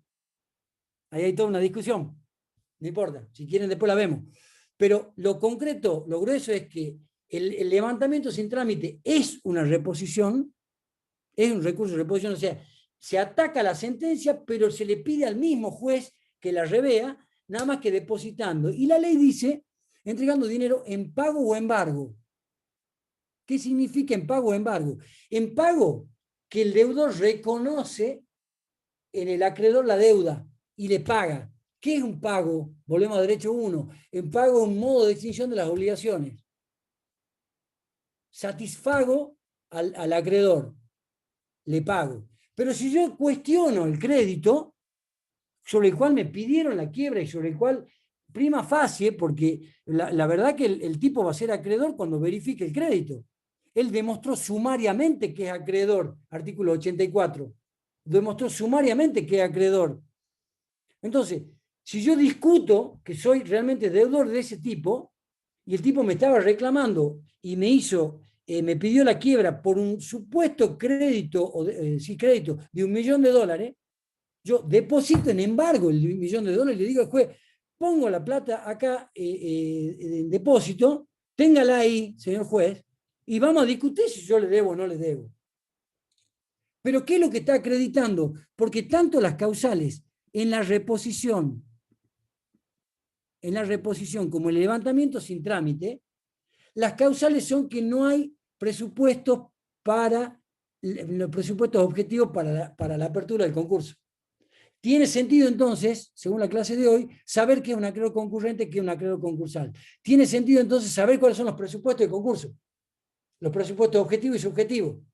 Las únicas causales posibles por las cuales yo puedo meter una reposición o un levantamiento sin trámite, que es una variante de la reposición, nada más que con entrega de plata en mano, ya sea en pago o embargo, es diciendo yo no estoy en cesación de pago. Yo tengo que acreditar, el deudor tiene que acreditar que da en pago y embargo y que no está en cesación de pagos. Bueno, luego dice apelación. Volvamos a la fichita. No, sigamos con esos dos institutos. ¿Qué es quién puede? Bueno, quién puede, el propio deudor, en ambos casos. ¿Cuándo se puede? A los 5 días de decretada la quiebra, ahí la ley marca, si ustedes ven en los artículos 95, 96, es a los 5 días de notificado la quiebra, o a los 5 días de la última publicación de edicto, o a los 5 días de la cláusula del establecimiento. Entonces, tiene 5 días el tipo desde que se entera para meter el pedido de quiebra. Las variantes son porque no siempre se entera que le han decretado la quiebra. ¿Cuándo se puede? Causales o fundamentos. La reposición siempre va diciendo no hay estado de cesación de pago. Trámite procesal previsto. La reposición tiene trámite incidental, salvo el levantamiento sin trámite, que tiene un trámite muy particular porque se asimila a lo que sería un procedimiento en términos de Alvarado Belloso, o bien, procedimiento es cuando un sujeto pide a una autoridad y la autoridad da o no da. No hay una relación entre tres personas. Hay un sujeto administrado que le pide al funcionario ese procedimiento. Y en términos de la doctrina clásica de derecho procesal, es un acto de jurisdicción voluntaria, que también es administrativo, porque el sujeto le pide algo y el juez se lo da o no se lo da. No hay un contradictorio, eso es lo que quiero decir. Bueno, el trámite procesal, entonces, en el recurso de reposición o levantamiento sin trámite, es incidental. Si yo les digo que es incidental, ustedes se deberían ir al artículo 280, en el cual hay una demanda, una contestación de demanda incidental, una apertura, prueba y una sentencia. Siempre la sentencia de los incidentes es apelable, con lo cual la reposición siempre es apelable. La apelación a la que se refiere, perdonen que salte el tema, la apelación a la que se refiere el artículo 96, último párrafo, está solamente dirigida a la resolución del levantamiento sin trámite, con lo cual, si yo soy coherente, debería hacer esto. La reposición es el género. El levantamiento sin trámite es una variable de reposición, que es la que establece el artículo 96. Si me rechazan el levantamiento sin trámite, tengo apelación. La voy a leer, a la apelación esta, porque es una apelación genial. La resolución que deniegue la revocación inmediata, solamente la que revoca la apelación inmediata, es apelable únicamente por el deudor, al solo efecto devolutivo. Acuérdense, efecto devolutivo significa que la quiebra sigue. No se liquidan los bienes salvo 184, que son bienes perecederos. La quiebra sigue. Si revoca la quiebra, porque la apelación, acuérdense, no es un recurso que se interpone ante el propio juez, es un recurso que se interpone ante la Cámara, ante el juez superior. Porque en la Argentina tenemos en todos los procesos civiles, privados, una doble instancia, primera y segunda instancia. La apelación la resuelve el juez de segunda instancia. Pero esa apelación que prevé el 96, no se confundan, no es para la apelación del artículo 88. Para mí, el artículo 88 es inapelable, porque le aplico el 273, inciso 3. ¿Por qué inapelable? Porque no causa estado. ¿Por qué no causa estado? Porque yo puedo interponer una reposición. ¿En qué me baso para meter la reposición? En lo mismo que me basaría para meter una apelación. Es decir, que no se dan los presupuestos para que me decreten la quiebra, que no soy sujeto concursable o que no estoy en estado de cesación de pago. Entonces, la apelación que prevé, esto es una perlita la que les estoy dando, la apelación que prevé el artículo 96, último párrafo, que dice que al solo efecto, y después dice la ley, y se debe resolver por la alzada sin sustanciación. Es una barbaridad procesal que no la vamos a analizar ahora. Es una barbaridad procesal. Porque toda apelación es contradictoria. ¿Cómo no le voy a dar derecho al acreedor que pidió la quiebra, que le estoy apelando a la quiebra que él pidió, porque son casos de quiebra directa, forzosa, pedida por el acreedor?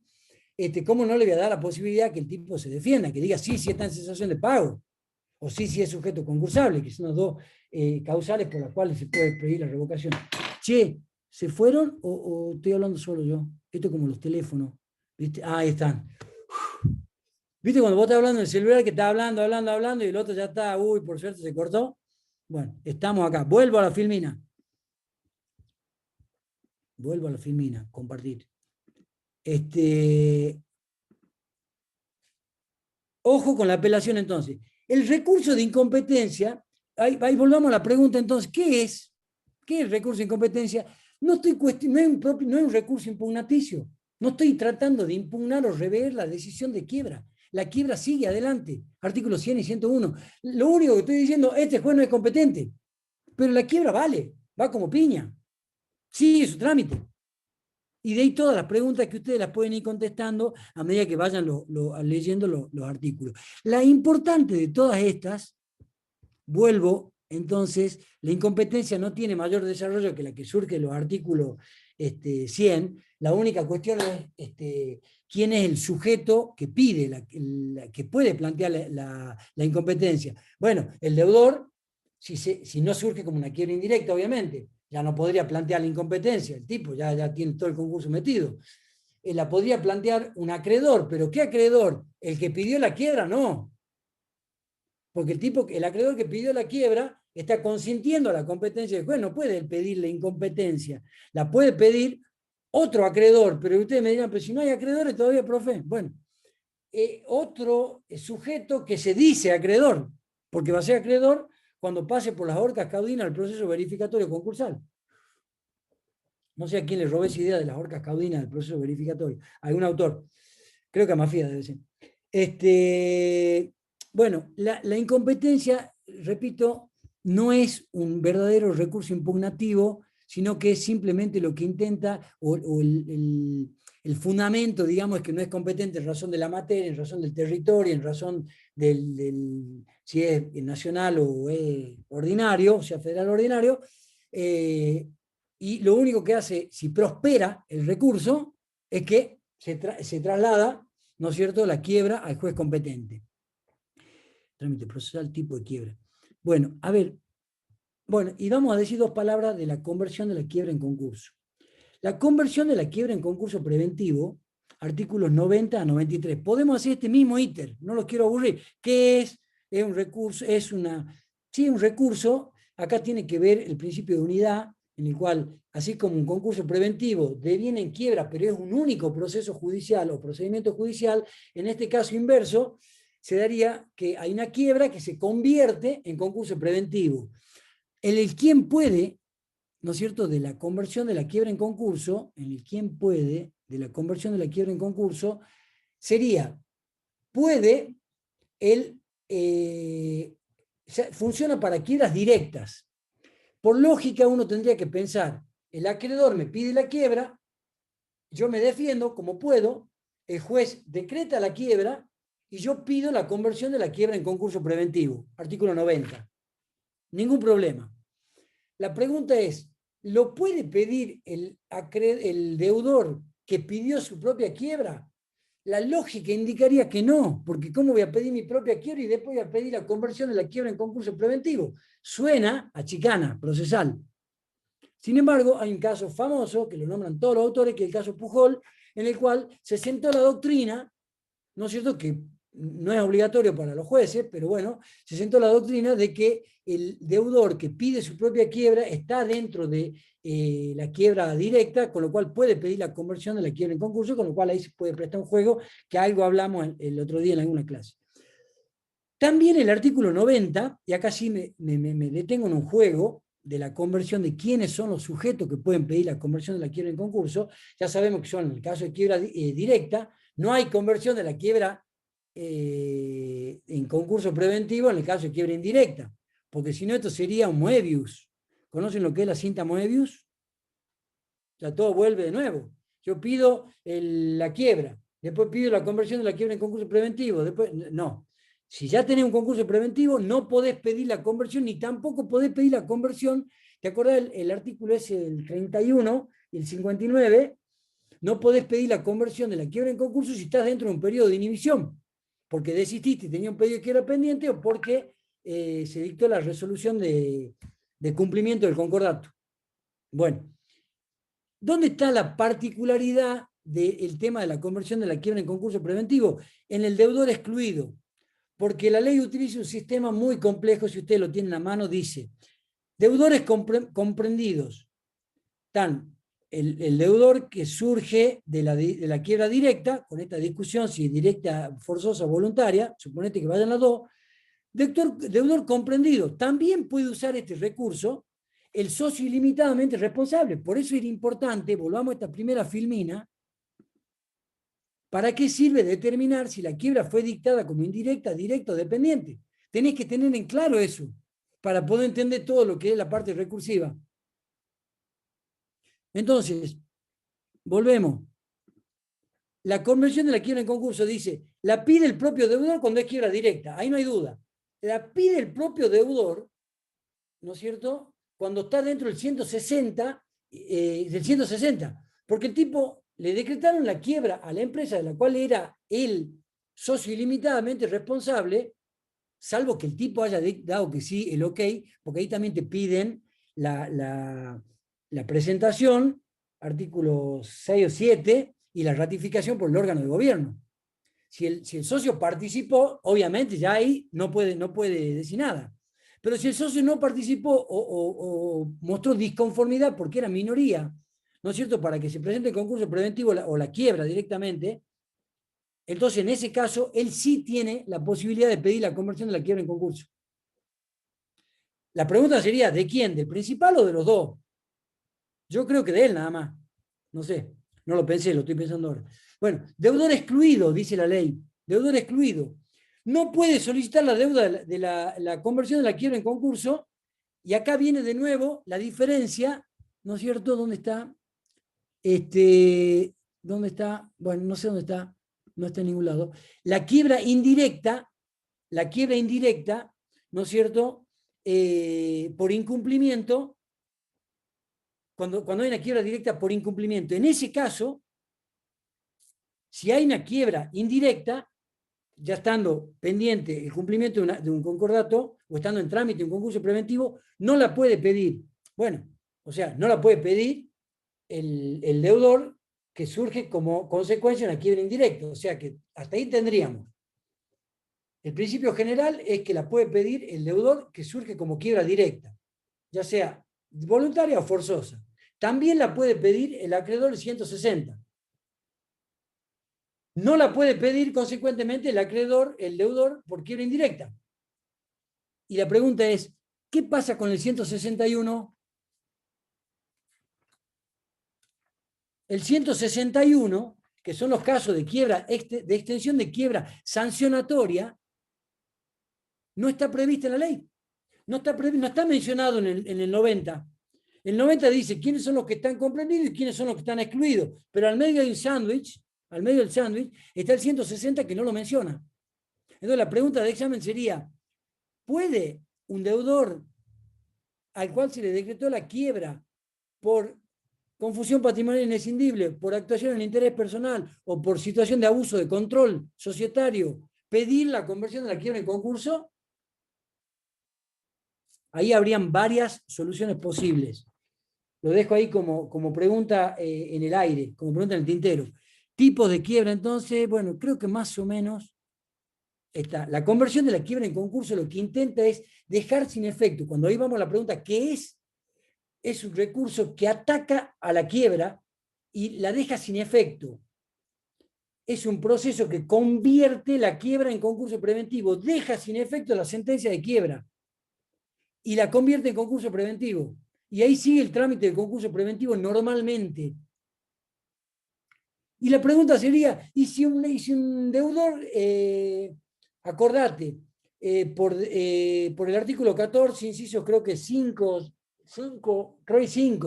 no presenta los edictos, no presenta los libros dentro de los 3 días, o no deposita la plata para la correspondencia de acreedores? ¿Cuál era la sanción?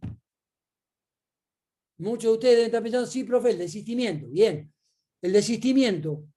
Bueno, y si hay desistimiento, ¿qué pasa con la conversión de la quiebra en concurso preventivo desistida? ¿Volvemos a la sentencia de quiebra? ¿O ya la sentencia de quiebra quedó sin efecto? Porque mirá, te leo qué dice el efecto. Debe decir en algún lado. Efectos del pedido de conversión. Dice, el artículo 93, dice, efectos del cumplimiento de los requisitos. Porque vos para pedir la conversión de la quiebra en concurso tenés que presentar una demanda de concurso. Tenés que cumplir todos los requisitos del artículo 11. Está fácil eso. Ya lo saben de memoria ustedes. Bueno, si cumplís con todos los requisitos del artículo 11, dice, el juez deja sin efecto la sentencia de quiebra. Y hace 2 cosas. Deja sin efecto la sentencia de quiebra y dicta una sentencia de apertura del concurso preventivo. Y si vos desistís, ¿qué pasa? ¿Volvés a la quiebra o quedás in bonis? Para pensar esa respuesta. Bueno, este es el mecanismo, en definitiva, medio desordenado, pero por lo menos si ustedes van a la Filmina, en cada uno de estos institutos, la voy a dejar así con estos con estas tabulaciones, porque tienen alguna relación, sería responderse estas preguntas. ¿Qué es? ¿Cuál es la naturaleza jurídica? Yo te pondría anotar acá, naturaleza, no en mayúscula. Para que tengo el teclado americano. Jurídica. Porque, viste, vos decís, uy, profe, ¿a quién han puesto naturaleza jurídica? ¿Qué es la naturaleza jurídica del instituto? ¿Qué es el instituto? ¿Quién puede? Lo digamos en términos difíciles.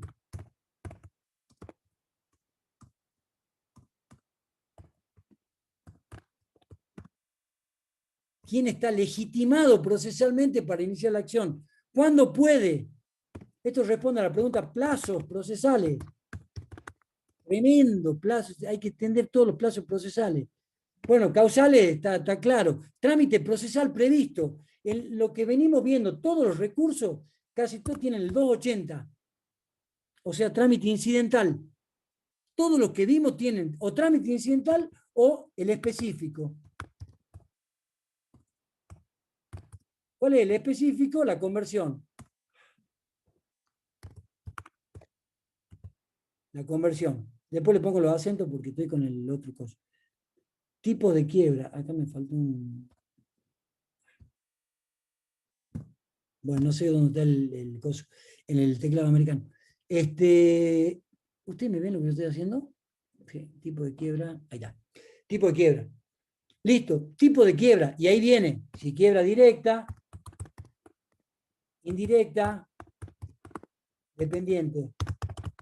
Pero a su vez, dentro de cada una de ellas hay que hacer una distinción. Acá en esta, sobre todo, hay que hacer la distinción. Bla, bla, bla, bla, bla. No sé si se entendió algo de lo que hablamos, de lo que dijimos. Hasta acá sería la clase. Y vamos a terminar, porque así me lo proponía la filmina que yo usé de base, me decía cita importante, ¿viste? La última. Entonces, la cita importante es non quebrarum largum vivirum. Un pretor romano desconocido. Pero bueno, sabrán ustedes que esto es un chiste porque yo no sé, no sé latín, así que vamos a eliminar eso para después mandarle la filmina. Dejo de compartir filmina, nos volvemos a ver los rostros y no sé si se entendió algo. Jimena, Dagum, ¿se entendió algo? ¿Mazo? Yo sé que son mecanismos, o sea, estamos todo el tiempo tratando de ponernos en la cabeza de ustedes. ¿Qué hago Profesor, yo? Sí, ya te doy la pregunta. ¿Qué hago yo desde mi rol de profesor para que vos, al momento de estudiar la materia, puedas tener más elementos? Por un lado, yo te motivo, teóricamente, y por eso hago todo lo que hago, todo lo que hacemos, ¿no? Algún día vamos a aparecer disfrazados de payaso para que ustedes nos den bolilla. Bueno, esa es la parte motivacional. Ahora, la parte técnica dura, ¿no es cierto? Yo creo que por lo menos con esto de la filmina estamos dando elementos para que el momento de estudiar tenga algún punto de referencia y entienda de que todo está conectado. El artículo 1 con el 78, el 79, el artículo 64 con el 253. O sea, la ley de concurso no son compartimentos estancos, no se lee cronológicamente. Por eso a mí es difícil leer por primera vez el derecho concursal de una ley exegética. Agarrar los Ruillón sin haber visto una sola materia. Agarrar los Ruillón. Mirá, dice cualquier artículo, te agarro. Levantamiento sin trámite. Bueno, una variante, recurso de reposición, que tiene así un cosito. O sea, ¿cómo haces para entender todo? Recurso, te da 3 párrafos. El recurso de reposición te da...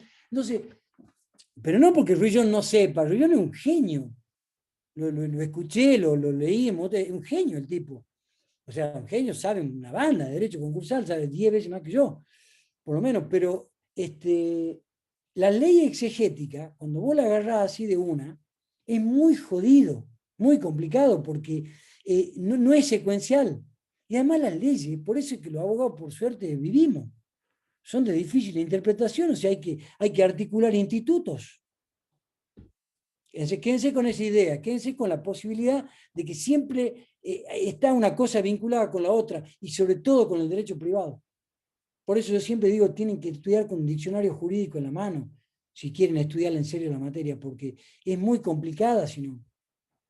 O sea, es fácil y es difícil. Es fácil si vos la lees rápido y querés aprobar con 4, es fácil.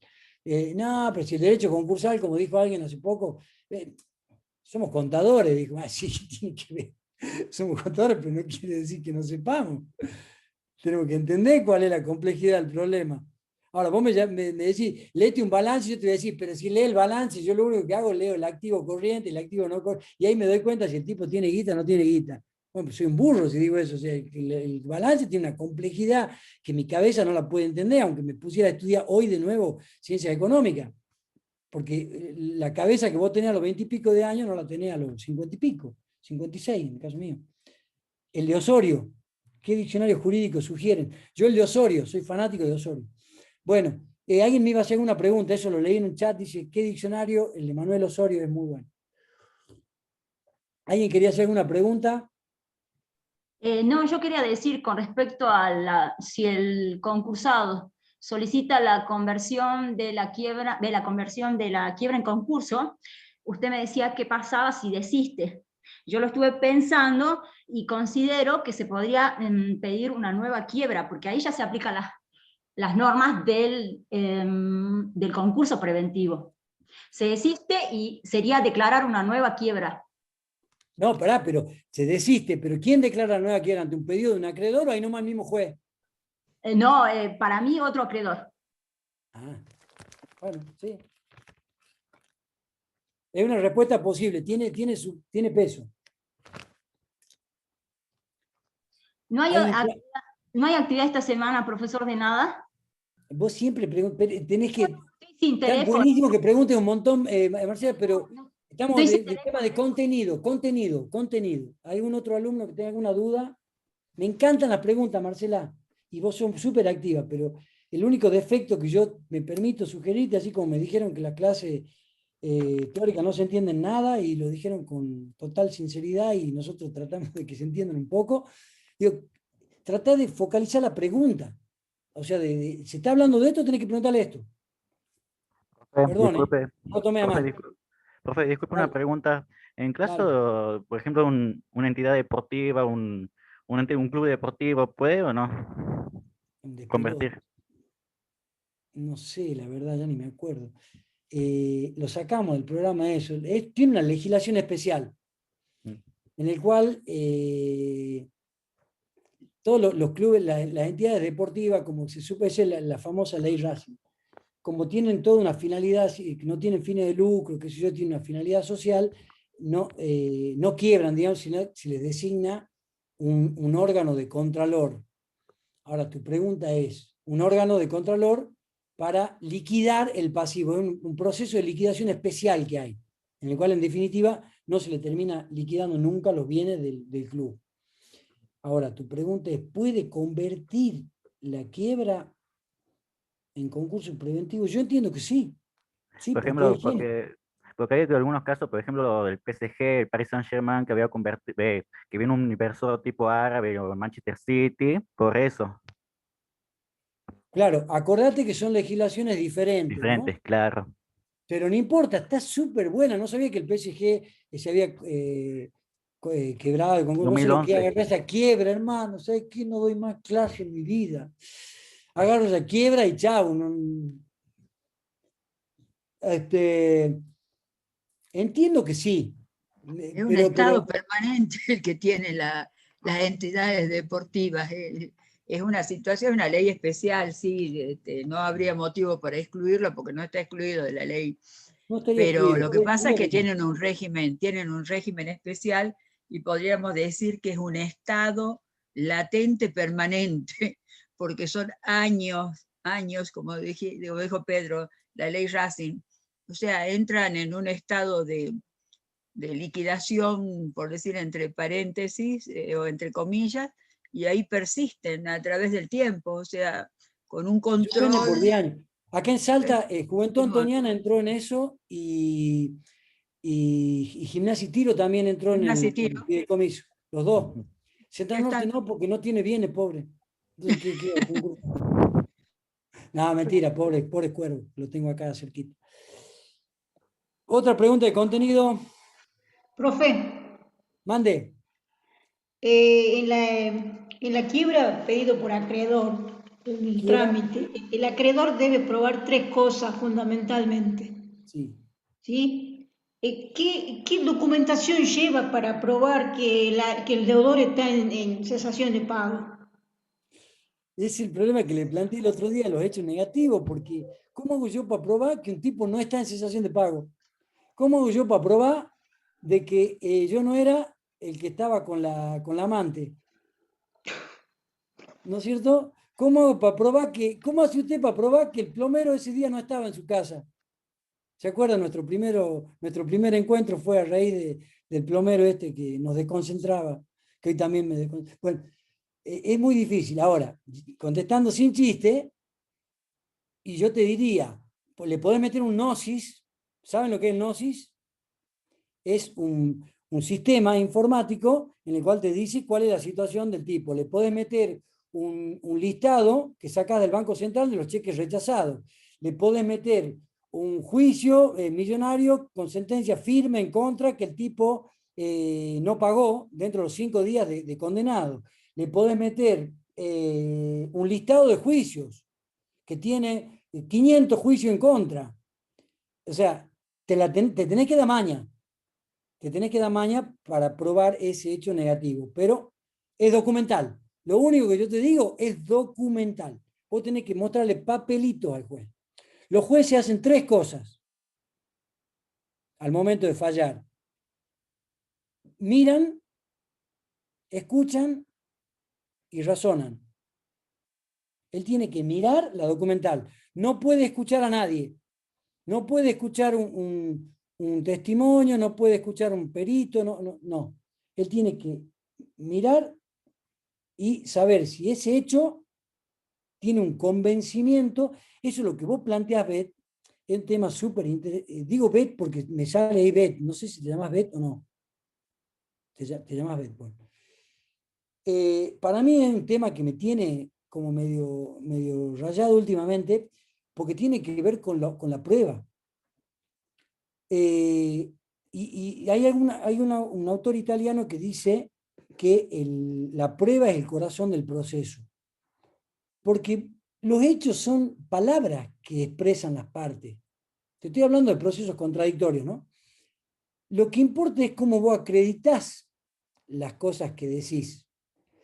Entonces, vos tenés que saber que en el derecho procesal hay una formalidad en particular para acreditar los hechos que son jurídicamente relevantes.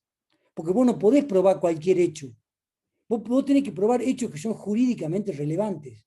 Y esos hechos jurídicamente relevantes, los códigos, te establecen 6 o 7, en el peor de los casos, medios de confirmación. Documental, instrumental, informativa, absolución, reconocimiento y testimonial. Y te agrego, te lo tiro entre paréntesis, presunción e indicios. Eso es. Ahí está, te contesto así, mira. El juez en la quiebra va a saber si hay o no cesación de pago ante un hecho contradictorio, digamos, entre un deudor y un acreedor. El deudor dice que no está en cesación de pago, el acreedor afirma que está en cesación de pago, si genera indicios suficientes que le permiten presumir que el sujeto está en estado de cesación de pago. No es una prueba. Vos acordate, si yo quiero probar de que el agua hierve a 90 grados, pongo la pava, la pongo a la hornalla, le pongo un termómetro y vos ya vas a ver que a los 100 grados, bueno, salta de menos, más, no sé cómo es, pero listo. Si vos querés probar, casi el reloj, que esto se cae por la ley de la gravedad 10.000 veces, pruebas científicas. En derecho no hay, salvo una prueba pericial científica, que una medio de prueba, en realidad todos son presunciones, indicios, generás convicción en el juez, pero no hay certezas. Por eso es tan apasionante este tema. A mí por lo menos me apasiona porque como te dije el otro día, y con esto te cierro, es tan apasionante que vos, si sabés la cuestión técnica, le salvás la casa a una persona. O lo mandás a la cárcel a otra persona, si no sabés la regla de juego y los medios de prueba. Porque en derecho no importa tanto cómo fue la realidad, importa, y esto lo digo yo, no lo dice todo el mundo, importa cómo se expresó en el expediente, cómo es la realidad. Porque ahí me permite discutir a nivel de igual a igual, y no que el juez haga lo que él quiera. Si no, nos vamos a la Inquisición. Bueno, listo. Estamos fuera de plazo, 18:05. Le Sí, hago una acotación, Pedro. ahí está. La ley anterior exigía para pedir la quiebra Sí. que el acreedor se tomara el trabajo de averiguar cuántos juicios tenía el deudor. Es No decir, tenía sabía. que ir, no teníamos mesa general distribuidora todavía, y Mirá, entonces no iba sabía. juzgado por juzgado, y entonces decía, este es el listado de juicios. ¿Por qué? Porque tenía que probar, digamos, con esa cantidad de juicios por incumplimientos, se suponía que estaba en estado de cesación de pago. No dejaba no era una prueba documental, era una prueba que surgía de la documentación, pero bueno, un incumplimiento no alcanzaba, tenía que ser varios. Entonces la única forma era ir, buscar, retirar y decir, tiene iniciadas tal cantidad de juicios, y eso inducía, no era una prueba que se podía considerar como el argumento suficiente para tenerlo en estado de cesación de pago, porque el incumplimiento basaba la razón de la cesación de pagos en ese momento. Bien, listo. Cambió No hay más preguntas, lamentablemente, porque son las 16, ya se está yendo todo el mundo, y los que quedan, a veces quedan con la obligación de decir, no lo voy a dejar hablando solo los profes, pero ya estamos fuera de horario. Les mandamos saludos, nos vemos el miércoles. Si fuera creyente diría, si Dios quiere, vamos a tratar de ver efectos de la quiebra. Si el Chau. universo nos reúne. Si el universo nos reúne, si el universo nos reúne, vamos a estar acá dando efecto de la quiebra. Horrible la clase del miércoles, así que estudienla, así se hace un poco más divertido y más participativo. Chao, chicos, chicas, chiques. Chao, chao. Gracias, Marcela. Tomalo bien lo que te dije, ¿no? Con cariño.